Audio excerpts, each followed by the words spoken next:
ku samu manyan rahotanni bisa jarida News TV. Mai sauraro barka da warhaka kuma sannan mu da saduwa a cikin wannan tashar tamu mai albarka, inda yau ma muke tafiya maka tare da kunshin wannan babban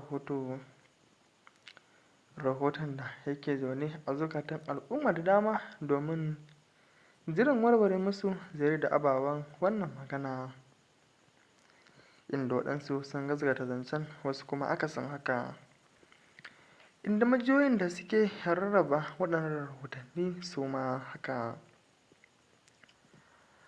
A yau dai ga mu da cikakken wannan rahoto, kuma mai sauraro za mu so ka biyo mu a sannu domin jin yacce wannan lamari ya kasance.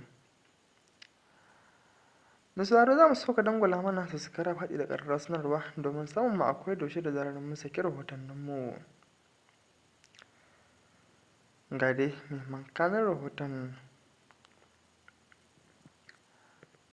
A kwana-kwanan nan ne aka wayi gari da batun juyin mulki a ƙasar Najeriya, biyo bayan abin da yake faruwa a ƙasashen, wato biyo bayan abin da yake faruwa a cikin ƙasar da kuma wasu al'amuran da ke wakana.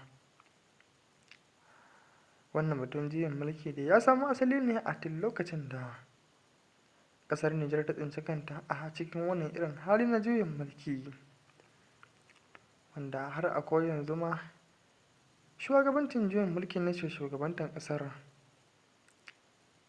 A tun farko-farkon wannan zance, shugaba Bola Ahmad Tinubu ya musanta da wannan zargi ko ko a ce wannan rahoto da yake ta yaɗuwa na batun juyin mulki.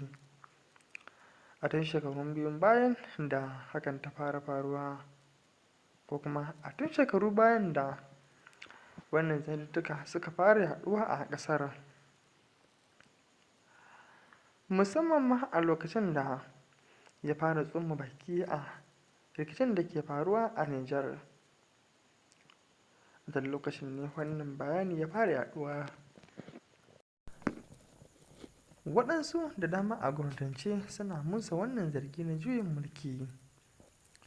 A ɓangare guda kuma majiyoyi masu ƙarfi da ma sauran wakilanmu sun tabbatar mana da wannan yunƙuri, wato sun gaskatar mana da wannan yunƙuri hakan gaskiya ne.